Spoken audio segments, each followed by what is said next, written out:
الحمدللہ رب العالمین والصلاة والسلام علی خاتم النبیین بسم اللہ الرحمن الرحیم۔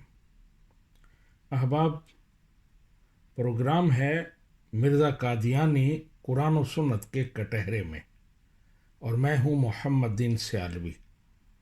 ہمارا گفتگو کا ٹاپک وہی پرانا ہے، مذہب مرزا قادیانی کا کاروبار۔ اس پر یہ چوتھا ایپیسوڈ ہے، اور پچھلے ایپیسوڈ میں آخر میں نے بیان کیا تھا کہ مرزا قادیانی صاحب نے اشتہار دیا کہ جو 3 مہینے تک چندہ نہیں دے گا اس کا نام بیعت کے رجسٹر سے نکال دیا جائے گا، کاٹ دیا جائے گا۔ تو اس پر میں نے کہا تھا کہ کہیں آپ نے یہ نہیں سنا ہوگا، یہ نہیں پڑھا ہوگا کہ کسی قادیانی خلیفے نے، کسی قادیانی مربی نے یہ کہا ہو کہ جو 3 ماہ تک نماز نہیں پڑھے گا اس کا نام بیعت کے رجسٹر سے نکال دیا جائے گا، جو 3 سال تک زکوٰۃ نہیں دے گا، روزے نہیں رکھے گا، اسے جماعت سے نکال دیا جائے گا، جو زنا کرے گا، جو قتل کرے گا، وغیرہ وغیرہ۔ یعنی ان گناہوں کے بارے میں ایسا کوئی اعلان نہیں ہے۔ قادیانیوں کے نزدیک سب سے بڑا گناہ چندہ نہ دینا ہے، جس کی سزا یہ ہے کہ جماعت سے نکال دیا جاتا ہے، تو ہمارے میں سے نہیں ہے۔ نبی کریم صلی اللہ علیہ وآلہ وسلم مختلف گناہوں کے بارے میں فرماتے کہ جو یہ گناہ کرے گا وہ میرے میں سے نہیں ہے، ہم میں سے نہیں ہے۔ لیکن مرزا قادیانی کہتا، اس کے خلفاء کہتے کہ جو چندہ نہیں دے گا وہ ہم میں سے نہیں ہے۔ یہی وجہ ہے کہ قادیانیوں کے ہاں ان کو بڑا گناہ نہیں سمجھا جاتا، نماز چھوڑنا، روزے نہ رکھنا، زنا کرنا، ان کو بڑا گناہ نہیں سمجھا جاتا۔ اور مثال کے طور پر میں عرض کرتا ہوں کہ ابھی پچھلے دنوں ایک آڈیو، لیکڈ آڈیو، وہ ندا ناصر کی آئی، تو اس میں وہ آج کل کے جو موجودہ خلیفہ ہیں ان کے ساتھ بات کر رہی ہے۔ وہ بتا رہی ہے کہ میرے ساتھ ریپ ہوا ہے، میرے ساتھ ظلم ہوا ہے، 12 سال کی عمر تھی اس وقت سے میں اس ظلم کا شکار ہو رہی ہوں۔ تمہارے جو بڑے بڑے رہنما ہیں قادیانیت کے، وہ میرے ساتھ یہ کرتے رہے ہیں۔ لیکن خلیفہ صاحب آگے سے کہتے ہیں کہ چپ ہو جاؤ، یہ کوئی بڑا گناہ ہے؟ کس پر تم نے اتنا شور ڈالا ہوا ہے؟ کوئی بات نہیں ہے، تم نے خود ہی تو پیش کیا تھا۔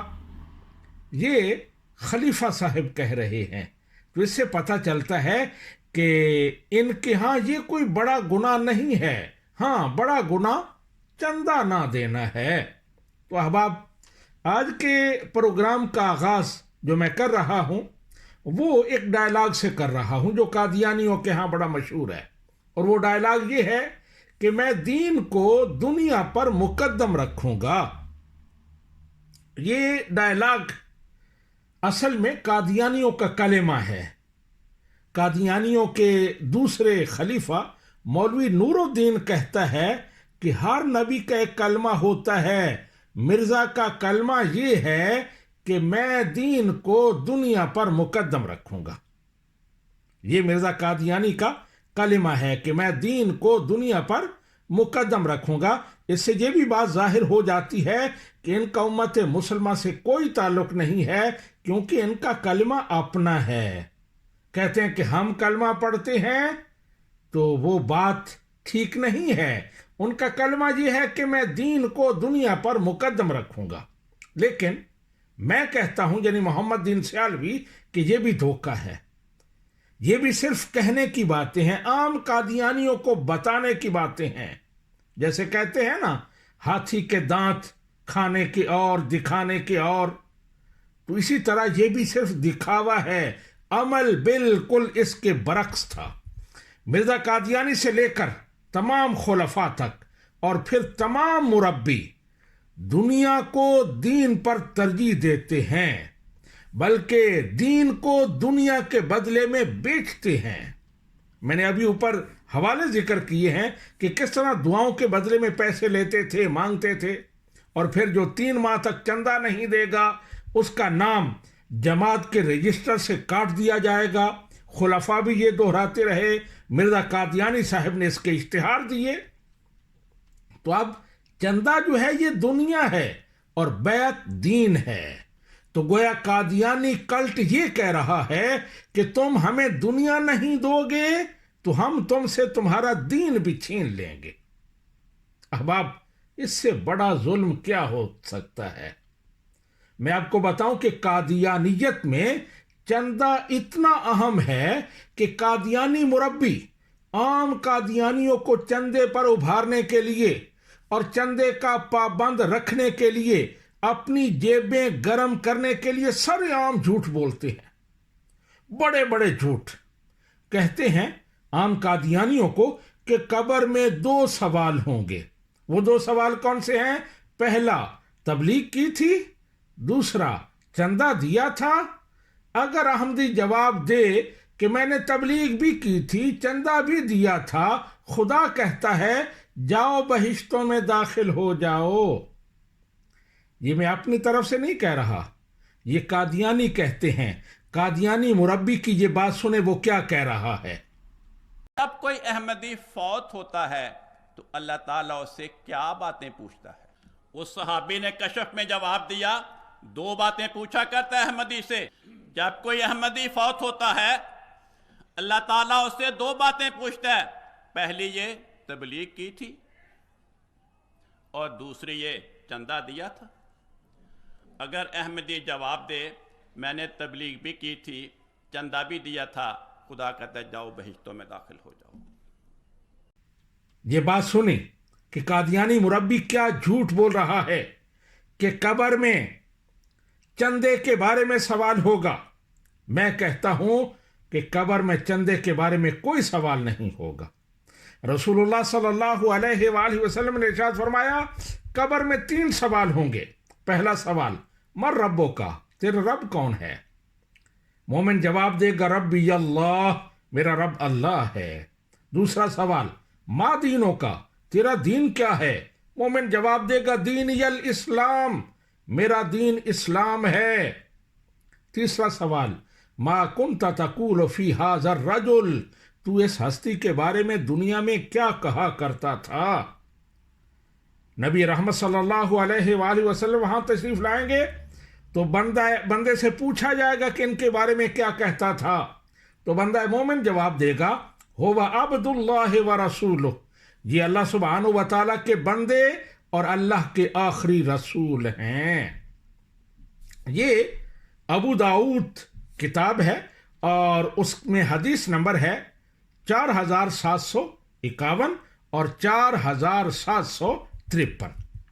احباب، ایک اور بات یہاں عرض کرنا چاہتا ہوں۔ آپ نے متقی اور پرہیزگار کی اصطلاحات سنی ہوں گی، یقیناً آپ ان سے واقف ہوں گے۔ قرآن و سنت کی روشنی میں متقی اور پرہیزگار اسے کہتے ہیں جو اللہ تعالیٰ اور رسول اللہ صلی اللہ علیہ وآلہ وسلم کا اطاعت گزار اور فرما بردار ہو۔ امت مسلمہ بھی ایسے ہی شخص کو متقی اور پرہیزگار سمجھتی ہے، لیکن قادیانیوں کے نزدیک متقی اور پرہیزگار وہ ہوتا ہے جو زیادہ سے زیادہ چندہ دیتا ہے۔ یعنی قادیانیت میں کوئی غریب بندہ متقی اور پرہیزگار نہیں ہو سکتا کیونکہ وہ زیادہ چندہ نہیں دے سکتا۔ احباب، اگلی جو میں بات کرنے لگا ہوں اس کو میں نے نام دیا ہے دیگراں را نصیحت خود میاں فضیحت۔ مرزا قادیانی بڑا گھاک اور خرانٹ تھا۔ ابھی آپ نے پڑھا کہ وہ دعائیں بیچتا تھا، وہ ایک دعا کا لاکھ روپیہ طلب کرتا تھا، جو چندہ نہیں دیتا تھا اس کا نام بیعت کے رجسٹر سے کٹ جاتا تھا۔ یہ سب کچھ خود کرتا تھا لیکن طنز دوسروں پر کرتا تھا، دوسروں کو نصیحتیں کرتا تھا۔ کہتا یہ مولوی پیسے لے کر نمازیں پڑھاتے ہیں، یہ دین بیچتے ہیں۔ پیروں پر طنز کرتا کہ ان کا مقصد صرف چندے وصول کرنا ہے، یہ ہندوؤں اور سکھوں کو بھی چندے کے لیے مرید کر لیتے ہیں۔ مرزا قادیانی پیروں پر طنز کرتے ہوئے لکھتا ہے آج کل کے پیر اکثر فاحشہ عورتوں کو مرید بناتے ہیں. بعض ہندوؤں کے پیر ہوتے ہیں. ایسے لوگ اپنی بد کرداریوں پر اور اپنے کفر پر برابر قائم رہتے ہیں. صرف پیر کو چندہ دے کر وہ مرید بن سکتے ہیں. اعمال خواہ کیسے ہی ہوں، اس میں کوئی حرج نہیں سمجھا جاتا. اگر ایسا کرنا جائز ہوتا تو حضرت صلی اللہ علیہ وآلہ وسلم ابو جہل کو بھی مرید بنا لیتے. وہ اپنے بتوں کی پرستش بھی کرتا رہتا اور اس قدر لڑائی جھگڑے کی ضرورت بھی نہ پڑتی. مگر یہ باتیں بالکل گناہ ہیں. یہ مرزا قادیانی نے لکھا ہے ملفوظات، جلد نمبر 9، صفحہ نمبر 323. مرزا قادیانی نے یہ جو پیروں کے بارے میں لکھا ہے بالکل ٹھیک ہے. ہم بھی ایسے پیروں کے خلاف ہیں اور ان کی مذمت کرتے ہیں جو غلط کام کرتے ہیں، غلط کار لوگوں کو چندوں کے لیے اپنا مرید بناتے ہیں. لیکن یہ بات میں کر سکتا ہوں، میں محمد دین سیالوی. مرزا قادیانی کو کوئی حق نہیں یہ باتیں کرنے کا، اس لیے کہ جس نے خود گڑ کھایا ہو وہ دوسروں کو گڑ کھانے سے نہیں روک سکتا. مرزا قادیانی کیونکہ خود یہ کام کرتا تھا اس لیے وہ دوسروں کو نہیں کہہ سکتا. مرزا قادیانی کا دوسروں کو ایسے کاموں سے روکنا یہ ایسے ہی ہے جیسے چور بھی کہے چور چور چور. مرزا قادیانی کے پاس اگر کوئی ہندو آتا تو اس کے سامنے کرشن بن جاتا اور چندہ وصول کر لیتا. اگر کوئی سکھ آتا تو اس کے سامنے جے سنگھ بہادر بن جاتا اور چندہ کھڑا کر لیتا. اور اگر کوئی آریہ آتا تو اس کے سامنے اوتار بن جاتا اور اس کا چندہ بھی جانے نہیں دیتا تھا. یعنی وہاں مسلم اور غیر مسلم کی بھی کوئی تمیز نہیں تھی. وہاں حرام و حلال کو نہیں دیکھا جاتا تھا. آگے جا کر میں آپ کو بتاؤں گا کہ مرزا قادیانی کے پاس ایک بندہ آیا. اس نے کہا میرے پاس سود کا روپیہ ہے، اسے میں ٹھکانے لگانا چاہتا ہوں، کیا کروں؟ مرزا قادیانی نے کہا ہمیں دے دو، ہم دین کے کاموں میں خرچ کریں گے. حالانکہ آپ جانتے ہیں کہ سود کو اللہ تعالیٰ نے کتنی شدت کے ساتھ حرام قرار دیا ہے. قرآن پاک نے سود لینے اور دینے کو اللہ تعالیٰ کے خلاف اعلان جنگ قرار دیا ہے. نبی کریم صلی اللہ علیہ وآلہ وسلم نے سود لینے اور دینے کو ماں کے ساتھ زنا کے برابر قرار دیا ہے. اسی طرح ایک اور بندہ آیا، اس نے کہا میری بہن رنڈی تھی، اس نے حرام کاری سے بہت سارا پیسہ کمایا، اب مر گئی ہے، اس کے پیسے کا میں کیا کروں؟ مرزا قادیانی صاحب نے کہا ہمیں دے دو، ہم دین کے کاموں میں خرچ کریں گے. حالانکہ مرزا قادیانی بھی یہ جانتا تھا کہ اللہ تعالیٰ ایسے حرام مال کو قبول نہیں کرتا. حدیث پاک ہے، نبی کریم صلی اللہ علیہ وآلہ وسلم نے ارشاد فرمایا اللہ تعالیٰ پاک ہے اور پاک مال کو قبول کرتا ہے. لیکن مرزا صاحب کا کیونکہ یہ کاروبار تھا، وہ دین کو اس لیے اپنائے ہوئے تھے کہ اس کے ذریعے انہوں نے پیسہ کمانا تھا، اس لیے وہاں حرام حلال کی کوئی تمیز نہیں تھی. میں کہتا ہوں کہ مرزا قادیانی سے تو وہ مشرکین مکہ بھلے رہے کہ جب کعبۃ اللہ کی تعمیر نو شروع ہوئی تو انہوں نے اعلان کیا اللہ کے گھر کی تعمیر میں کوئی سود کا پیسہ، رنڈی کا کمایا ہوا پیسہ، حتیٰ کہ کسی بھی ناجائز ذرائع سے کمایا ہوا مال نہیں قبول کیا جائے گا. حتیٰ کہ روپے پیسے کی کمی کی وجہ سے کعبۃ اللہ کا آدھا حصہ تعمیر نہ ہو سکا، جو آج بھی کعبۃ اللہ سے باہر ہے، جسے حتیم کہا جاتا ہے. لیکن انہوں نے حرام کا پیسہ اس کے لیے قبول نہیں کیا. اب آپ جیسے کہتے ہیں نا کہ 100 چوہے کھا کے بلی حج کو چلی، ایسے ہی مرزا صاحب اتنا کچھ خود کرتے تھے لیکن اس کے بعد پھر تانے دیتے تھے دوسروں کو کہ وہ چندوں کے لیے سارا کچھ کرتے ہیں. اب سنیں کہ مرزا صاحب علماء کو اور ائمہ مساجد کو کیا کہہ رہے ہیں، ان پر کیسے طنز کر رہے ہیں. لکھتے ہیں جو طریق آج کل پنجاب میں نماز کا ہے، میرے نزدیک ہمیشہ سے اس پر اعتراض ہے. ملا لوگ صرف مقررہ آدمیوں پر نظر کر کے جماعت کراتے ہیں، ایسا امام شرعاً ناجائز ہے. صحابہ میں کہیں نظیر نہیں ہے کہ اس طرح اجرت پر امامت کرائی ہو۔ پھر اگر کسی کو مسجد سے نکالا جاوے تو چیف کورٹ تک مقدمہ چلتا ہے، یہاں تک کہ ایک دفعہ ملا نے نماز جنازہ 6 یا 7 تکبیریں کہیں۔ لوگوں نے پوچھا تو جواب دیا کہ یہ کام روزمرہ کے محاورے سے یاد آتا ہے، کبھی سال میں ایک آدمی مر جاتا ہے تو کیسے یہ یاد ہو؟ یہ فتاوی مسیح ہے، مسیح موعود، صفحہ نمبر 75 ہے۔ اب اس تحریر میں مرزا صاحب علماء اور ائمہ پر طنز کر رہے ہیں۔ 3 طنز انہوں نے کیے ہیں۔ پہلا، مرزا صاحب کہتے ہیں کہ ملا لوگ صرف مقررہ آدمیوں پر نظر کر کے جماعت کراتے ہیں، یعنی علماء یا امام جو ہیں وہ مالدار اور صاحب حیثیت لوگوں کو پروٹوکول دیتے ہیں، ان کی خوشنودی کے لیے نمازیں پڑھاتے ہیں۔ یہ طنز ہو رہا ہے۔ میں مانتا ہوں ہر طرح کے لوگ ہوتے ہیں، یقیناً ائمہ میں کچھ ایسے لوگ ہوں گے، لیکن میں یہ یقین سے کہہ رہا ہوں کہ مرزا قادیانی صاحب بالکل اسی لیے دنیا کے دین کے معاملات چلاتے تھے۔ مرزا صاحب لوگوں کی مالی حیثیت دیکھ کر ان کے بارے میں الہام داغتے تھے۔ جتنا کوئی مالدار ہوتا، جتنا کوئی پیسے دیتا، اتنا ہی اس کے بارے میں اعلیٰ سے اعلیٰ الہام ہوتا۔ ابھی پیچھے میں بیان کر چکا ہوں کہ میر صاحب کا مرید تھا، مرزا صاحب کا مرید میر عباس علی، اس کا ذکر ہو چکا، یعنی صاحب کی کتابوں کے لیے چندے جمع کرتا تھا، اس لیے اس کے بارے میں الہام داغا کہ وہ سچا ارادت مند ہے، اللہ تعالیٰ نے اسے پسند کر لیا ہے۔ لیکن بعد میں وہ سچا ارادت مند مرزا صاحب کا سب سے بڑا دشمن بن گیا۔ آپ مرزا صاحب کی الہاموں کی کتاب تذکرہ پڑھیں، دیکھ لیں، وہاں اکثر الہام بڑے بڑے سیٹھوں کے بارے میں ہیں۔ مرزا صاحب تانے علماء اور ائمہ کو دے رہے ہیں، لیکن کرتے یہ سب کچھ خود ہیں۔ دوسری بات جو مرزا صاحب نے کی ہے، طنز کیا ہے، کہتے ہیں صحابہ میں کہیں نظیر نہیں ہے کہ اس طرح اجرت پر امامت کرائی ہو۔ تو یہ بھی مرزا قادیانی صاحب نے جھوٹ بولا ہے۔ مرزا صاحب صحابہ کرام کی زندگیوں میں آپ کو اگر کوئی نظیر نہیں ملی تو ہمارا اس میں کیا قصور ہے؟ صحابہ کرام نے امامت اور مؤذنی کے پیسے لیے ہیں۔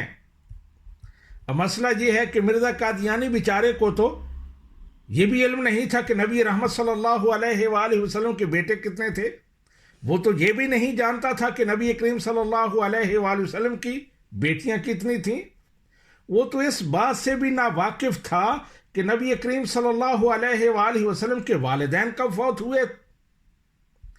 نبی کریم صلی اللہ علیہ وآلہ وسلم کی سیرت کے حوالے سے جس کے علم کا یہ حال ہو، وہ صحابہ کرام کی سیرتوں کے بارے میں کیا جانے؟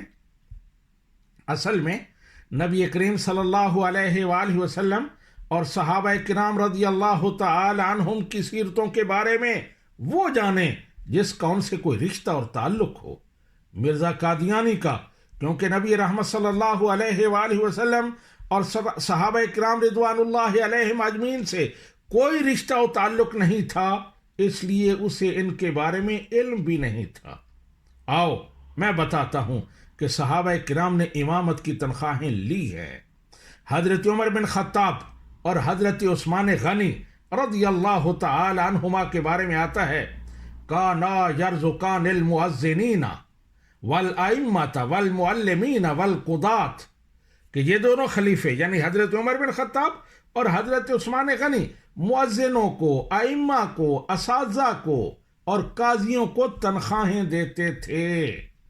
یہ مسند الفاروق حدیث نمبر 653 ہے۔ ظاہر ہے کہ حضرت عمر فاروق کے دور میں اور حضرت عثمان غنی کے دور میں ائمہ صحابہ کرام ہی ہوتے ہوں گے، تو یہ صحابہ کرام کی نظیر ہے جس کا مرزا صاحب مطالبہ کر رہے تھے۔ میں ایک اور حدیث پاک پیش کرتا ہوں، اور یہ حدیث پاک کی معتبر کتابوں میں ہے، وہ کتابیں جن کے حوالے مرزا صاحب نے اپنی کتابوں میں بکثرت دیے ہیں۔ وہ کتابیں ہیں السنن الکبریٰ للبہقی اور کنز العمال۔ ان دونوں کتابوں میں